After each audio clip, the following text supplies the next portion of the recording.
Nesse vídeo, eu gostaria de, com a graça de Deus, contar como Ele me salvou.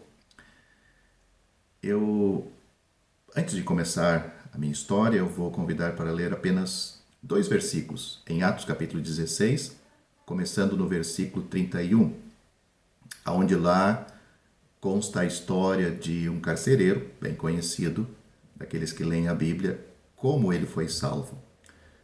Então, vou me servir pelo menos de um versículo em especial, o versículo 31, e depois vou contar como Deus, na sua graça, me salvou.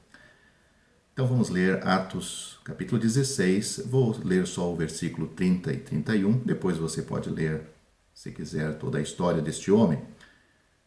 Começando, então, você pode me acompanhar. Os versículos dizem o seguinte: E tirando-os para fora, isso é o carcereiro tirou Paulo e Silas, que estavam presos na cidade de Filipos por causa da pregação do Evangelho. Então os versículos dizem: E tirando-os para fora, o carcereiro disse a Paulo e Silas: Senhores, que é necessário que eu faça para me salvar? E eles disseram: Crê no Senhor Jesus Cristo e serás salvo, tu e a tua casa. Então, esses são os 2 versículos que eu gostaria de ler. Eu gostaria de antecipar dizendo que não espere ouvir de mim, em relação à minha salvação, algo extraordinário, algo que talvez você nunca tenha ouvido, porque na realidade a experiência da salvação de uma pessoa, pois a salvação de uma pessoa é uma experiência dela com Deus, pode ser contada em em um minuto, até menos do que um minuto, porque nós acabamos de ouvir, eu acabei de citar, você acabou de ouvir também, a resposta do apóstolo Paulo e Silas. Como uma pessoa pode ser salva? Este carcereiro aflito perguntou para estes 2 pregadores, um apóstolo e um outro, um profeta da época do Novo Testamento, como ele poderia ser salvo. A resposta simples para a indagação deste homem, a indagação profunda da sua alma, foi que era necessário que ele cresce, que ele depositasse a sua fé no Senhor Jesus Cristo. É interessante que neste caso não é falado nem sobre o arrependimento dos seus pecados, porque o que este homem estava procurando era a salvação da sua alma, e neste ponto este homem já estava convencido dos seus pecados e que ele necessitava de uma salvação que estava fora dele. E que o apóstolo e Silas apontaram uma pessoa que era o motivo das orações lá naquele cárcere. Se você lê a história, se não conhece ainda, vai ver que Paulo e Silas estavam orando e cantando hinos a Deus. E sem dúvida, a oração e os hinos destes 2 servos de Deus constava a pessoa do Senhor Jesus Cristo, constava a sua obra, a sua ressurreição, a sua glorificação, a necessidade da sua morte sobre a cruz. E sem dúvida, o carcereiro, se não ouviu a oração e os cânticos, ele sabia o motivo por que esses homens estavam ali no cárcere interior, algemado num tronco, os pés e preso. Então, a resposta destes 2 servos de Deus foi objetiva, simples e clara, que para a salvação dele e para a salvação de qualquer pessoa, a Bíblia não tem outra indicação a não ser o pecador arrependido dos seus pecados descansar ou, usando as palavras bíblicas, crer, depositar a sua fé no Senhor Jesus Cristo. Ali é dito crer O que é necessário que eu faça para me salvar? Esta foi a pergunta dele. A resposta foi: crê no Senhor Jesus Cristo e serás salvo. Algumas pessoas, para dizer que a pessoa não pode ter certeza da salvação, usa essa palavra serás, quer dizer que não é salva, mas serás salva, então quer dizer vai se salvar ainda, não entendendo nem a colocação, a linguagem em português, que esse serás está atrelado quando a pessoa crer. Isso é uma coisa lógica. Para a pessoa ser salva, ela precisa crer no Senhor Jesus Cristo. É isso que eles estão dizendo. Crê no Senhor Jesus Cristo e serás salvo, tu e a tua casa. Quando o carcereiro podia ser salvo e a sua casa também? Ou quando você pode ser salvo? Quando crê no Senhor Jesus Cristo como seu Salvador pessoal. Esta é uma experiência, como eu disse, porque isso não é um esforço mental da pessoa, mas vem de um desejo, de um coração aflito, um coração temeroso de ir para o inferno por causa dos seus pecados. E este coração, esta pessoa, esta alma está em concordância com Deus, em que Deus é justo em lançar ela no inferno por causa dos seus pecados. Deus é justo.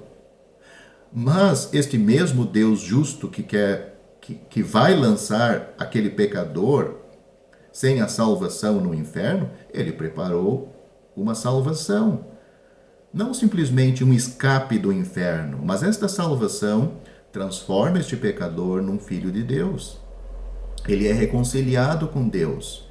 Agora ele não pertence mais às trevas do pecado, não é mais escravo do pecado, não é mais escravo de Satanás, agora é filho de Deus. Ele nasceu de Deus, está apto para habitar no céu.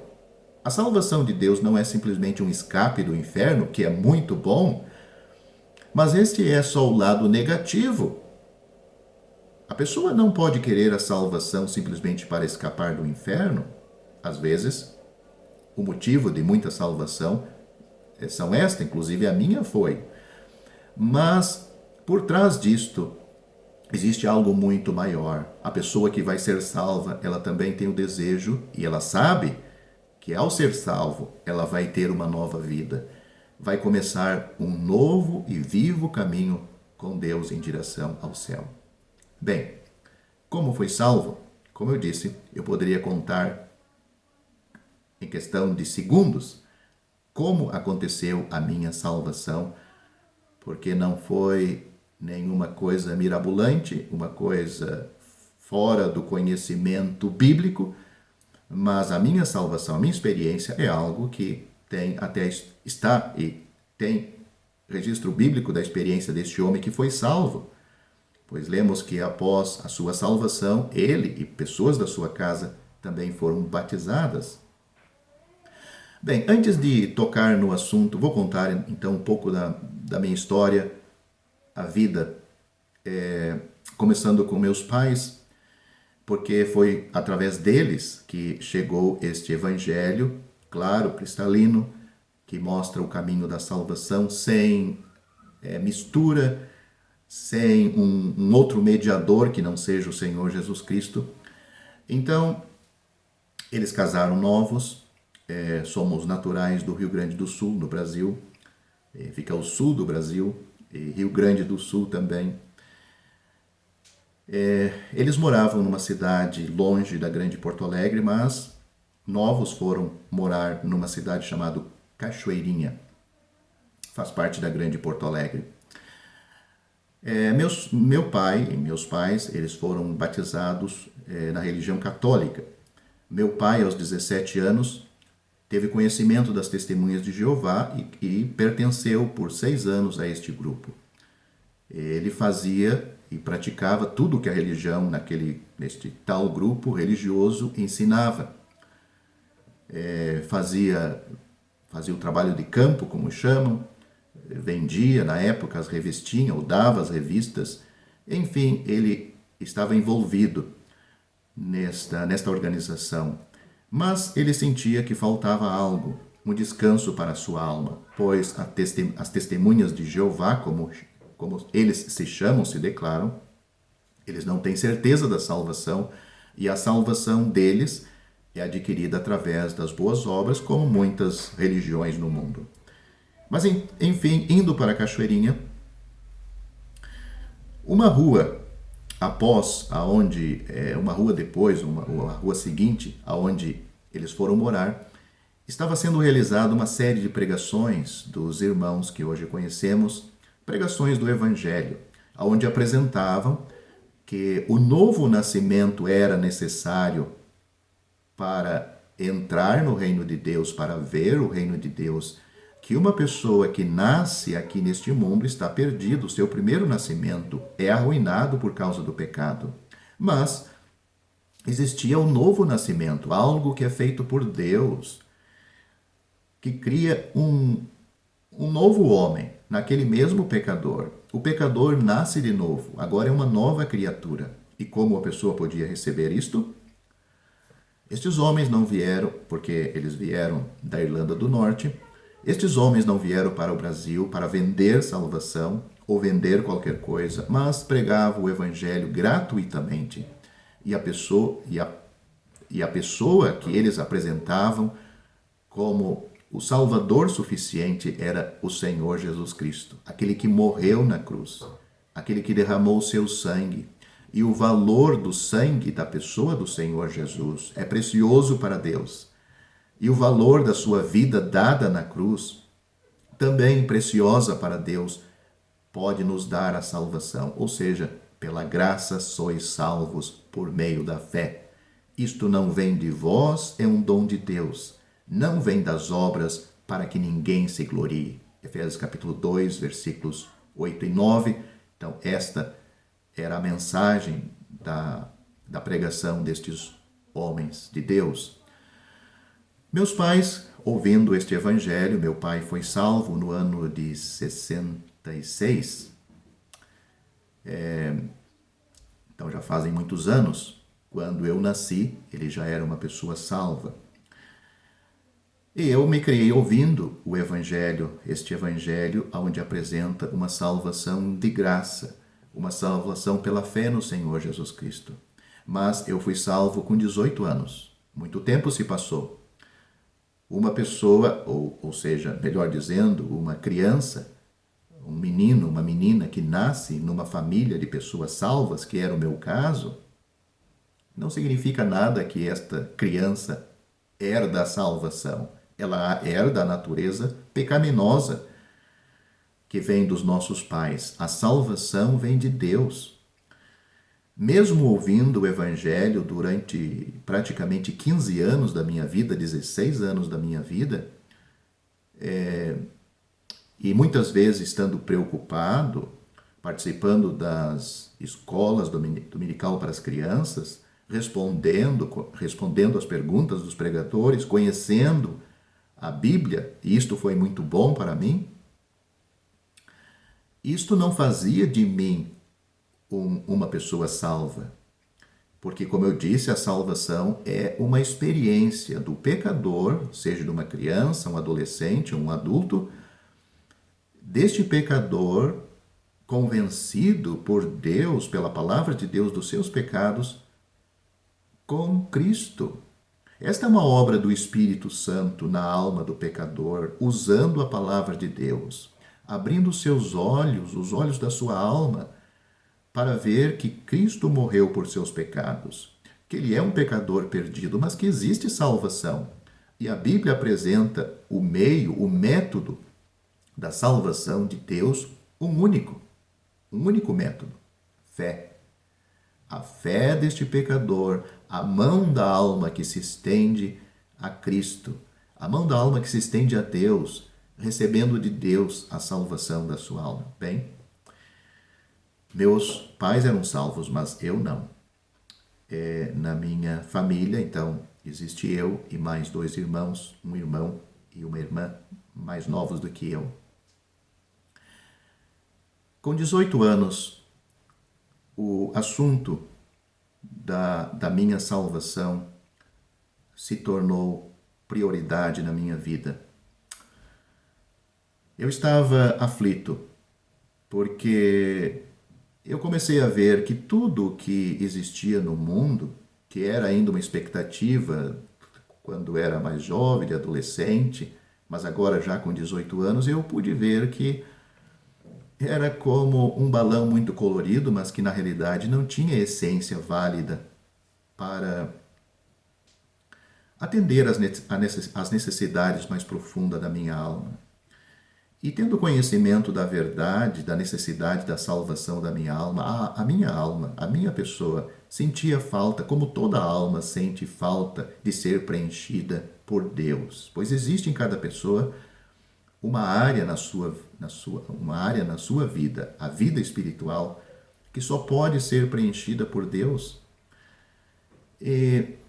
Mas eu não compreendia como é esse crer, porque às vezes é o que muitas pessoas ficam confusas, aflitas, como crer no Senhor Jesus Cristo. Mas eu quero, com a minha história, tentar ajudar você a chegar neste ponto, como é crer no Senhor Jesus Cristo.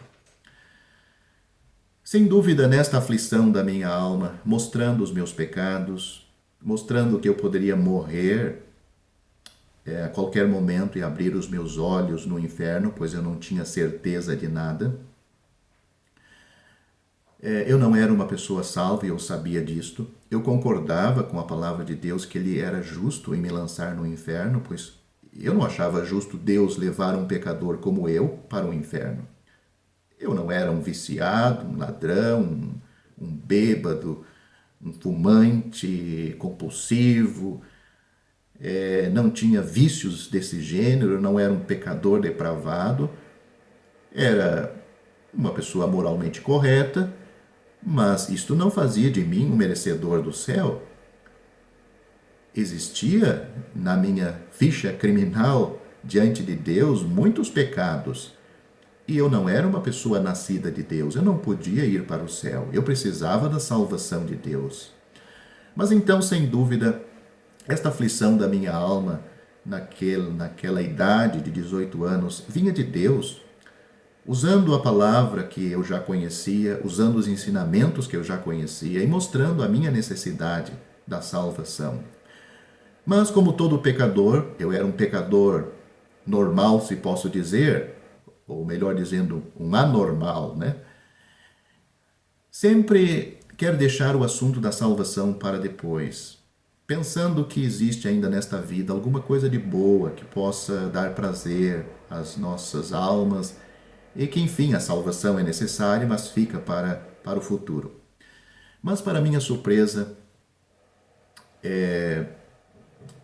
no ano de 87, se eu não me engano, porque eu fui salvo no ano de 88, 1988, faleceu uma moça que se criou ouvindo o Evangelho comigo quando nós éramos pequenos, estava aí nas escolinhas dominical, e ela faleceu com 15 anos, 16 anos.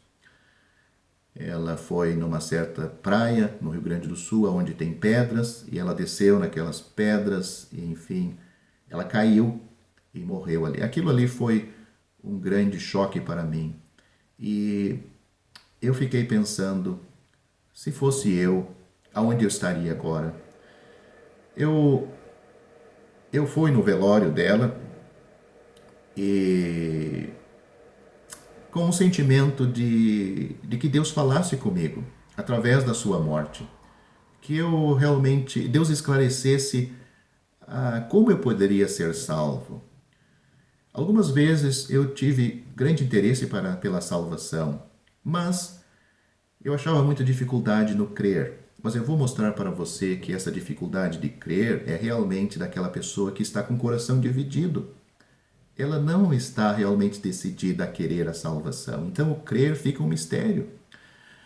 Então eu fui lá no velório desta moça e o caixão estava lacrado, só mostrava o seu rosto, porque ela sofreu muito com os impactos da água na rocha, nas pedras.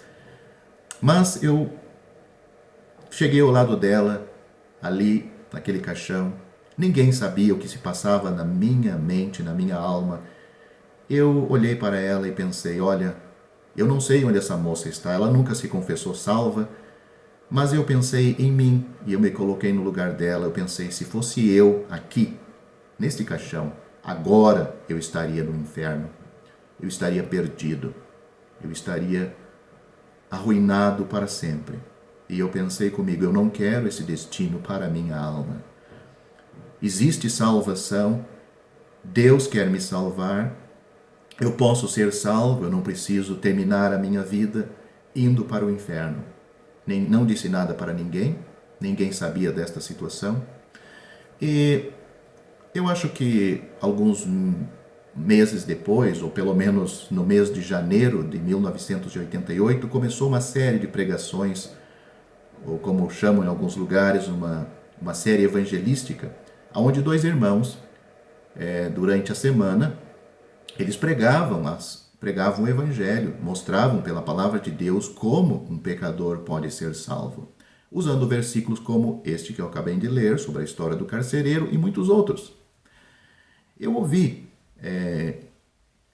algumas noites desta série, mas aquilo que eu ouvia, tudo eu já conhecia, eu já sabia. O que eu precisava realmente era uma decisão pessoal, de eu querer, ou melhor dizendo, de eu deixar Deus operar profundamente em mim, Deus me conduzir, me levar a abrir o meu coração para que o Espírito Santo pudesse trabalhar nele. E foi isso que aconteceu. Enfim, eu fiquei convencido. O mundo que eu estou vendo à minha volta, os meus amigos que eu já tinha do mundo, eles não sabem do que eu sei. E existe na frente de mim, diante de mim, uma eternidade que pode começar hoje, como aconteceu com aquela moça, deixando esta vida. E como eu vou estar na eternidade? Eu quero ser salvo, mas agora como ser salvo? Eis a questão. Então eu passei algumas noites aflitas, algumas noites aflito, pois eu não conseguia dormir, ia deitar, ficava pensando, como eu posso ser salvo? Como eu posso crer no Senhor Jesus Cristo como meu Salvador? Ia deitar, mas acabava dormindo de cansaço, pensando, como eu posso ser salvo? Eu não disse nada para ninguém, ninguém sabia do que estava passando dentro de mim, entre mim e Deus, mas eu queria ser salvo. Os meus dois irmãos ainda não eram salvos. Então, indo especificamente para aquela noite que fui salvo, mais uma vez deitei e pelo menos era neste momento em que eu pensava mais sobre a salvação, pois ali eu estava sem ninguém, no escuro, meu irmão dormia no mesmo dormitório. Naquela noite, no dia 25 de janeiro de 1988, a noite que eu fui salvo por Deus, pensando sobre como eu podia ser salvo, eu desejava ser salvo. A Bíblia diz que, como acabamos de ler, eu preciso crer no Senhor Jesus Cristo, mas como crer nele? Como eu disse, o crer não é somente algo mental, dizer não eu creio, como existe no fim de muitas Bíblias, uma confissão já preparada, onde a pessoa simplesmente assina o seu nome, então você crê no Senhor Jesus, então assina, então a partir de agora você é salvo. Você leu, concordou com tudo aquilo, e você assina no final, daí você foi salvo? Pois é. O resultado pode ser visto na eternidade, não posso dizer que aquela pessoa não foi salva por assinar ali. Agora, só o fato dela assinar o seu nome ali não quer dizer nada, porque a salvação é uma experiência com Deus. Tudo que ela leu naquele Novo Testamento e o que ela leu talvez no final das páginas em relação a este assunto pode ter levado ela realmente ao encontro com Deus, e ela afirmou no papel aquilo que aconteceu na sua alma. Mas pelo fato dela assinar ali ou ter uma carteirinha, isto não garante nada que a pessoa foi salva.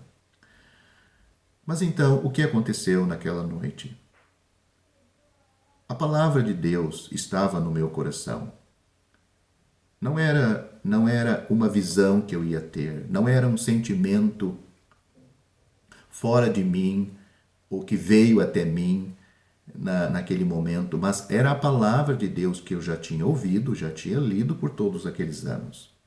Nós vemos de um homem, aqui o carcereiro, nós lemos dele, eu me servi e pensei em me servir dele, para mostrar também que não é pelo muito a pessoa ouvir o evangelho que ela vai ser salva, mas ela precisa ter o conhecimento de algumas coisas do evangelho. E eu tinha bastante conhecimento. Primeiro, que eu era um pecador perdido, condenado por Deus, merecedor do inferno. Mas também conhecia que era o que realmente faltava e que Deus naquela noite abriu os meus olhos, porque eu estava muito preocupado até então com os meus pecados. Como resolver o assunto dos meus pecados? Eu estou perdido, sim, estou perdido. Deus é justo em me lançar no inferno, sim, Deus é justo em me lançar no inferno. Mas eu nunca tinha parado para...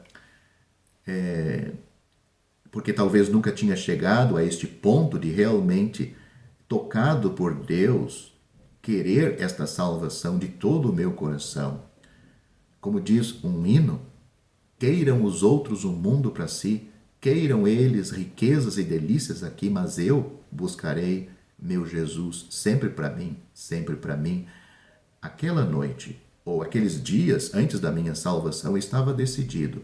Eu quero esta salvação, custe o que custar. Mesmo que eu tenha que perder a minha amizade, perder este mundo pecaminoso e atrativo para a minha carne, mas eu desejo esta salvação. Eu não desejo terminar a minha vida num caixão como aquela moça que eu tinha acabado de ver alguns dias atrás, sem a certeza da salvação e certeza que eu estaria no inferno. Deus abriu os meus olhos para focar não em mim, mas na obra de Cristo. Mostrar que tudo Cristo tinha feito para o perdão dos meus pecados e com perfeição. Deus com isto, com aquela obra, ele estava satisfeito, ele podia me dar a salvação. O crer, neste momento, se tornou algo simples, porque o que Deus estava mostrando para os olhos da minha alma, eu não estava vendo nada naquela escuridão do quarto, na parede ou em algum lugar, mas em minha mente, em minha alma, porque ambos trabalham juntos, ou juntas, Deus trouxe à minha alma, talvez dizendo melhor, as verdades bíblicas. Que a minha fé, a minha confiança, o que eu tinha que fazer era descansar, aceitar, receber o que Cristo tinha feito por mim. Ele morreu justamente por mim, o pecador. Como disse o apóstolo Paulo, esta é uma palavra fiel e digna de toda aceitação, que Cristo Jesus veio ao mundo para salvar os pecadores. E Paulo disse, dos quais eu sou o principal. O Senhor Jesus Cristo mesmo disse que ele veio buscar e salvar o que se havia perdido. Deus, aquela noite, não somente abriu os meus olhos para ver o meu estado pecaminoso e que eu ia perecer no inferno, mas também abriu os meus olhos para mostrar que existia alguém que podia me salvar, alguém que já consumou a obra para a minha salvação, e o que eu precisava era depositar a minha fé, a minha confiança nele. Bom, eu fiquei iluminado, fiquei esclarecido sobre este fato. Mas sabe o que aconteceu neste momento, quando tudo ficou claro e eu tinha que descansar, tinha que aceitar? Neste mesmo instante veio pensamentos que eu não tenho dúvida que o diabo estava também envolvido no assunto ali. Envolvido no sentido que ele disse na mesma hora, olha, agora tu vai ser salvo, tu vai virar crente, e os teus amigos. E agora você vai andar com a Bíblia, vai estar lendo só a Bíblia, e vai se vestir que nem um crente, vai se portar que nem um crente. Isto não combina contigo. Você é um jovem de 18 anos, você tem amizade, você se veste assim, você tem certos costumes, isso não combina. Mas Por tantos anos eu desejei ser esclarecido por Deus, como estava sendo esclarecido naquele momento. Como realmente eu podia ter a certeza da minha salvação? Eu disse para aquela voz enfaticamente: não, eu quero a minha salvação. Então, naquele momento, eu criei, eu confiei, eu depositei a minha fé no Senhor Jesus Cristo. O que foi dito para aquele carcereiro, no que acabamos de ler no início deste vídeo, que era necessário ele crer e ele seria salvo. Não somente ele, mas também as pessoas da sua casa. Eu fiz isto aquela noite. Era 1h da manhã. Dá para você ver que eu estava preocupado com este assunto. Custava para mim dormir, não era a única noite que eu ia dormir tarde pensando no assunto. Não quero dizer que para uma pessoa ser salva ela tem que passar por esse mesmo processo como eu, porque a história desse carcereiro ele foi salvo naquela mesma noite. Depende de cada pessoa, mas é necessário esta experiência dela com Deus. Ela mesma, quando ela sabe o que está acontecendo, a sua experiência ela pode contar para qualquer pessoa que ela tem um dia, um momento. Talvez ela não sabe dizer o dia exato, a hora exata. Eu sei dizer porque existia um relógio digital, estava ali com a luz ligada e eu pude ver e olhei para o relógio naquele momento e vi, 1h da manhã ou perto da 1h da manhã. Então, aquela noite, ou melhor dizendo, aquela madrugada, eu fui salvo. Aquela aflição dos meus pecados foram tiradas naquele exato momento. Eu fiquei pensando, depois de ser salvo, parece agora algo tão simples. Eu fiquei pensando, será que realmente eu fui salvo? Mas eu pensei, bem, eu vou ficar com isto. E vou saber na minha vida se eu fui salvo ou não. Mas naquele mesmo momento eu me levantei, mesmo naquela hora da madrugada, fui lá bater na porta do quarto dos meus pais. E eles achavam que de repente era alguma coisa que tinha acontecido comigo, e era. Eu disse, olha, pai e mãe, né, eu acabo de ser salvo. Eles não abriram a porta, simplesmente tá bom, a gente conversa amanhã. Porque quando a pessoa confessa que é salva, essa é uma experiência dela com Deus. O que os crentes vão fazer? É esperar, ver se realmente aquilo que aconteceu, e até a própria pessoa ver se aquilo que aconteceu foi a experiência da sua salvação. Mas então, isso significa que depois daquele dia eu não cometi mais nenhum pecado, nenhuma falha? Não, a salvação não quer dizer isto, ainda que inclua isto. Porque a salvação que Deus tem preparado para o pecador é uma salvação que trata dos seus pecados passados, dos seus pecados presentes e dos seus pecados futuros. É uma salvação completa. Quando Deus salva este pecador, ele salva ele por completo. Ele perdoa os seus pecados até aquele dia. Agora ele foi salvo. Ele também nasceu de novo naquele mesmo momento que ele foi salvo. Mas depois da pessoa salva, ela não pode falhar, não pode pecar. O apóstolo João, na sua primeira epístola, no capítulo 1 e no capítulo 2, ele diz que ele estava escrevendo aquela carta, principalmente no capítulo 2, versículo 1, ele diz, eu estou escrevendo, filhinhos, para que não pequeis.